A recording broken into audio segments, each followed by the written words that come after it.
बिस्मिल्लाहिर्रहमानिर्रहीम। Welcome to cosmos physics. आज हमारा टॉपिक है जी बैंक्ड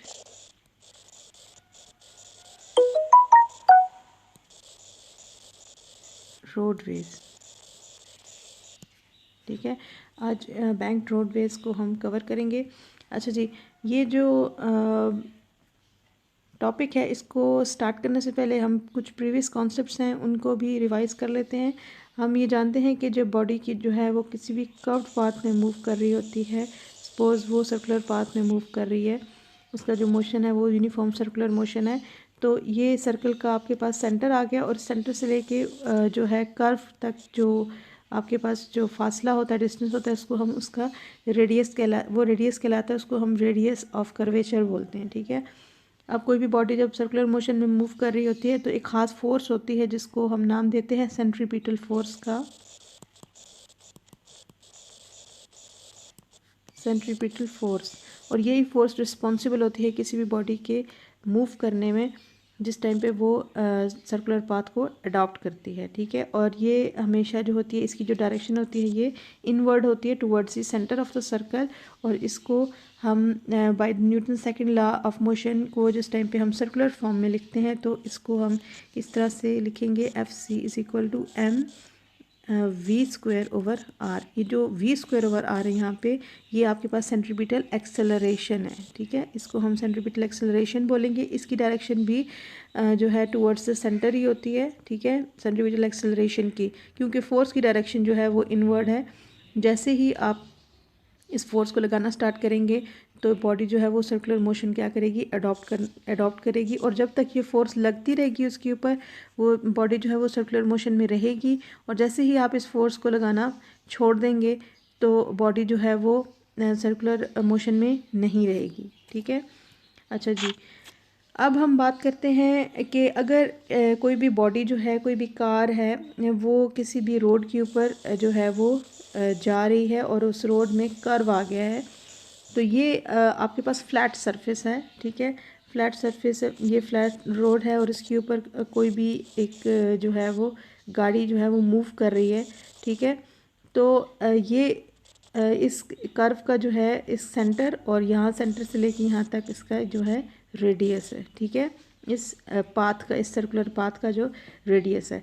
तो अगर हमारे पास जब गाड़ी जो है मूव कर रही है तो उस गाड़ी के टायर्स के दरमियान और रोड के दरमियान जो है फ्रिक्शन होगी। ठीक है, और कोफिशिएंट ऑफ फ्रिक्शन जो है उसको इसके लिए जो वेट रोड है या उसको उस टाइम पर क्या होना चाहिए, ज़्यादा होना चाहिए, लेकिन वो होता कम है उस टाइम पे क्योंकि रोड जो है वो वेट हो चुकी होती है।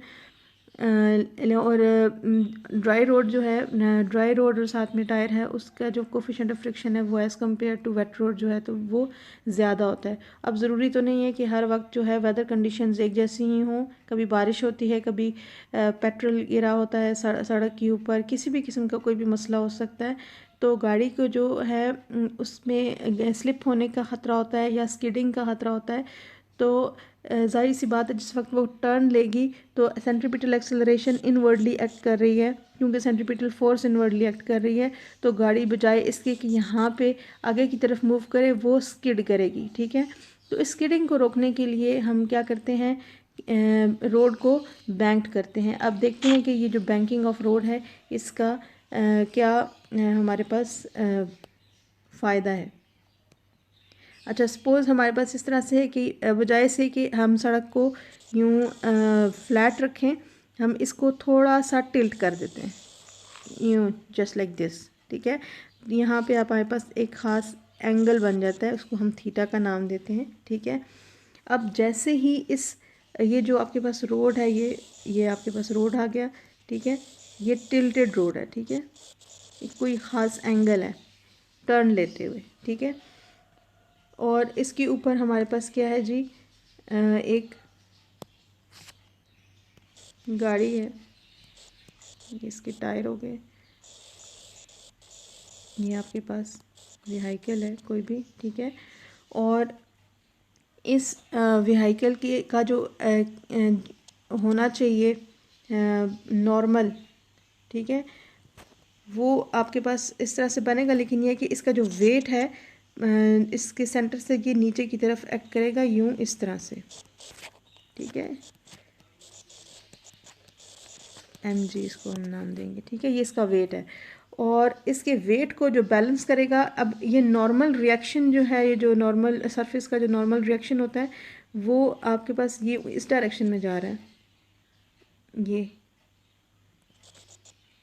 ठीक है। और इसको जिस टाइम पे हम रिजॉल्व करेंगे इसके रेक्टेंगुलर कंपोनेंट्स में, तो ये आपके पास आ जाएगा यूं इस तरह से।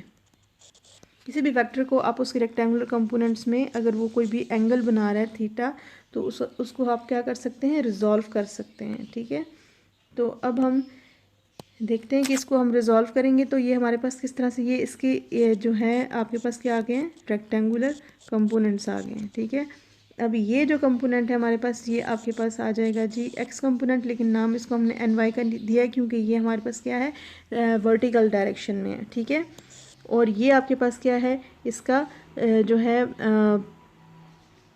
एक्स डायरेक्शन में ये जा रहा है, लेकिन ये इसका वर्टिकल कंपोनेंट होगा। इसको ये हमारे पास क्या है, एन ऑफ एक्स है, ठीक है। और एंगल जो हमारे पास बन रहा है वो यहाँ पर बन रहा है थीटा, और हम ये भी जानते हैं कि जिस साइड के साथ एंगल बने थीटा वो हमारे पास क्या होती है, बेस होती है। तो एन वाई हमारे पास फिर किसके इक्वल हो जाएगा, एन कॉज ऑफ थीटा, क्योंकि बेस के साथ एंगल जो होता है वो हमेशा कोसिकेंट कॉज बनता है।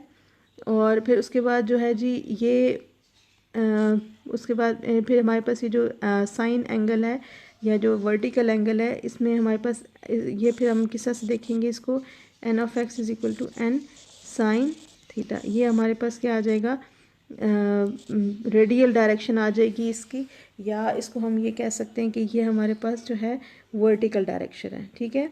अब इसके बाद हम देखते हैं कि इसको हम मैथमेटिकली किस तरह से ट्रीट करेंगे। अच्छा जी, ये हमारे पास ये particle in a uniform circular motion है, ठीक है, और एक पार्टिकल इन इक्विलिब्रियम भी है। एक तो ये अगर मैं आपको बताऊं कि ये एक दूसरे को क्या कर रहे हैं, कैंसिल कर रहे हैं, ठीक है। ये इधर से यहाँ पर ये इक्विलिब्रियम में है, और एक जो है यहाँ पे दो किस्म के मॉडल हम इसके ऊपर अप्लाई करेंगे। एक जो है ये यूनिफॉर्म सर्कुलर मोशन है, और एक मॉडल हम अप्लाई करेंगे कि पार्टिकल इन इक्विलिब्रियम, ठीक है। तो हमारे पास जब हम देखते हैं किसी भी चीज़ को ट्रीट करते हैं इसमें, तो मैकेनिक्स में, तो हम देखते हैं sum of all the forces in all directions, ठीक है। तो सम ऑफ ऑल द फोर्सेस इन vertical direction and downward direction, मतलब टॉप एंड बॉटम देखेंगे उसका, और उसका लेफ्ट एंड राइट भी देखेंगे, ठीक है। तो अब हम देखेंगे कि फर्स्ट इक्वेशन हमारे पास क्या बनती है, कि अगर हम इसको हम as a uniform circular motion treat करें, तो उस वक्त हमारे पास आ जाएगा कि sum of all the forces in radial direction, ये आपके पास आ जाएगा g N sine theta is equal to m v square over r. ये कैसे आया हमारे पास, ये हमने, ये रेडियल डायरेक्शन है आपकी, ठीक है।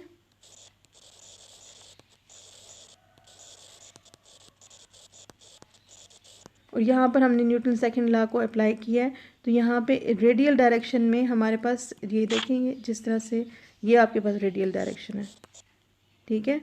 यहाँ पे अंदर की तरफ हमारे पास जो है एक्सेलरेशन अप्लाई हो रही है, क्योंकि फोर्स भी आपके पास जो है वो सेंटर की टूवर्ड्स सेंटर जो है वो अप्लाई हो रही है, ठीक है। तो उस वक्त फिर आपके पास इस तरह से आ जाएगा। इसको फिर हम लिखेंगे n sine theta is equal to m v square over r. ये हमारे पास क्या है जी, इक्वेशन नंबर 1 बन गई। उसके बाद हम देखेंगे कि ये जो पार्टिकल इन इक्विलिब्रियम है, ठीक है, ये जो आपस में एक दूसरे को यहाँ पर एक्स डायरेक्शन में ये एक दूसरे को बैलेंस कर रही हैं, तो उस वक्त आपके पास किस तरह से आ जाएगा, ये आएगा जी sum of all the forces in, आपके पास कौन सी वाली डायरेक्शन है जी, एक्स डायरेक्शन या हॉरिजॉन्टल डायरेक्शन। तो आपके पास ये आ जाएगा, यहाँ पर हमने वाई ले लिया है, वाई लिया हुआ है, तो ये आपके पास आएगा g N cos of theta minus आपके पास आ जाएगा इसका वेट, क्योंकि वेट नीचे की तरफ एक्ट कर रहा है, इज इक्वल टू 0। ये आपके पास आ जाएगा जी क्वेश्चन नंबर 2। यहाँ पर देखें ये एक दूसरे को बैलेंस कर रहे हैं, तो इसकी इक्वेशन हम इस तरह से लिखेंगे, और यहाँ पर हमारे पास जो आ जाएगी एक्सेलरेशन की जो इक्वेशन है वो इस तरह से आ जाएगी, ठीक है।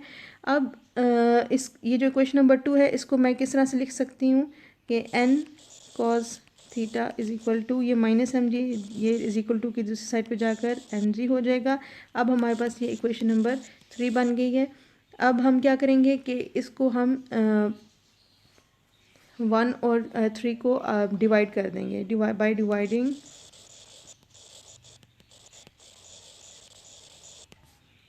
वी गेट, हमें क्या मिलेगा, n sin theta divided by n cos theta is equal to, n sin theta हमारे पास किसके बराबर है, m v square over r divided by, आपके पास आ जाएगा जी m g। तो ये m इस m के साथ कैंसिल हो गया, ये n इस n के साथ कैंसिल हो गया। sin theta over cos theta हमारे पास किसके इक्वल होता है, टेंजेंट थीटा और v square divided by r into g. ये हमारे पास जो इक्वेशन आई है, ये tan theta is equal to v square over r g, ये आपके पास मेन इक्वेशन है। ठीक है, इसको हम फिर किस तरह से और लिख सकते हैं कि ये जो टेन थीटा है इसको हम दूसरी साइड ले जाएंगे और ये theta is equal to tangent inverse आपके पास आ जाएगा g v square over r g. ये जो आपके पास थीटा है ये आपके पास क्या है जी, बैंकिंग एंगल। ठीक है, ये आपके पास क्या है, बैंकिंग एंगल है। और हर कर्व लेते हुए हर रोड का अपना बैंकिंग एंगल होता है। ठीक है, और एक ख़ास स्पीड होती है। अब इस स्पीड को हम किस तरह से यहाँ पर देखेंगे कि ये स्पीड हमें ये हमारे पास किसके बराबर होती है, यहीं से इसी इक्वेशन से हम क्या करेंगे, स्पीड को भी जो है डिराइव करेंगे। ये आपके पास किस तरह से आ जाएगी, ये आएगी जी v is equal to are g tan theta, और इसके स्क्वायर को अगर हम हटा दें तो ये आपके पास आ जाएगी under the root r g tan theta. ये आपके पास क्या आ गई है, स्पीड आ गई है, एक ख़ास स्पीड होती है। ठीक है, अब इन इक्वेशंस को देखते हुए हम देखते हैं कि इन इक्वेशंस को हम एक्सप्लेन कर लेते हैं कि ये हमें क्या क्या बताती हैं। अब ये जो बैंकिंग एंगल है ये कभी भी डिपेंड नहीं करेगा मैस के ऊपर। ठीक है, मैस व्हीकल का कोई भी हो सकता है, तो बैंकिंग जो है वो मैस के ऊपर डिपेंड नहीं कर रही होती है। ठीक है, ये डिपेंड कर रही होती है स्पीड के ऊपर, और साथ स्पीड के ऊपर डिपेंड कर रही होती है, और साथ में जो रेडियस है, ठीक है, उसके ऊपर डिपेंड कर रही होती है। ठीक है, अब हमारे पास अगर यहाँ पर ये थीटा इज इक्वल टू क्या आ गया आपके पास, tan inverse v square over r g, ये इक्वेशन है ना। तो इसमें अगर इफ़ हमारे पास जो स्पीड है वो ज़ीरो हो जाए तो उस टाइम पर हमारे पास जो रेडियस होगा वो किस पे चला जाएगा, इनफाइनाइट हो जाएगा। ठीक है, और अगर हमारे पास स्पीड जो है वो क्या हो जाए, बहुत ज़्यादा हो जाए, मतलब बिग स्पीड हो जाए, तो उस टाइम पर हमारे पास जो रेडियस होगा वो फिर क्या हो जाएगा, बहुत स्मॉल हो जाएगा। ठीक है, मतलब स्मॉलर रेडियस के साथ, स्मॉलर रेडियस के कर्व पे भी बॉडी जो है वो व्हीकल जो है वो बहुत तेज़ी के साथ मूव कर जाएगी। अब ये क्यों होगा, इसको भी हम देख लेते हैं कि जैसे ही आपके पास जो गाड़ी है वो कर्व को क्रॉस करेगी, तो ये जो नॉर्मल हमने देखा था कि जो नॉर्मल कंपोनेंट था जो बैलेंस कर रहा था, जो बॉडी को जो सेंट्रीपिटल एक्सेलरेशन प्रोवाइड कर रहा था, वो ही जो है सफिशेंट हो जाएगा by two provide the centripetal force, centripetal acceleration, और साथ में उसकी जो फॉरवर्ड एक्सेलरेशन है वो देने में भी वो इसमें मददगार हो जाएगा। जैसे ही बॉडी जो है वो बहुत ही स्पीड के साथ क्या करेगी, टर्न लेगी। ठीक है, और इसका जो हर रोड जो है वो अपने ख़ास एंगल के ऊपर बैंक्ड होता है। ठीक है, अच्छा जी, उसके ये आपके पास इसी तरह से आ जाता है कि the curves are often marked by the signs giving the proper speed for which the roads was banked. If the vehicle exceed that speed, the friction between the tire and the road must supply the additional centripetal force needed to travel the curve safely. ठीक है, तो इसमें यह है कि गाड़ी को slipping से, स्किडिंग से बचाने के लिए जो है हम क्या करते हैं, रोड्स को टर्न की जगह पर क्या कर देते हैं, हल्का सा टिल्ट कर देते हैं, बैंक कर देते हैं। तो आज के लिए इतना ही। बाकी इंशाल्लाह नेक्स्ट वीडियो में हम किसी और टॉपिक को देखेंगे। तो थैंक्स फॉर वॉचिंग। मेरे चैनल को सब्सक्राइब करें, लाइक करें मेरी वीडियोस को और साथ में शेयर करें। आपका बहुत बहुत शुक्रिया। अल्लाह हाफिज़।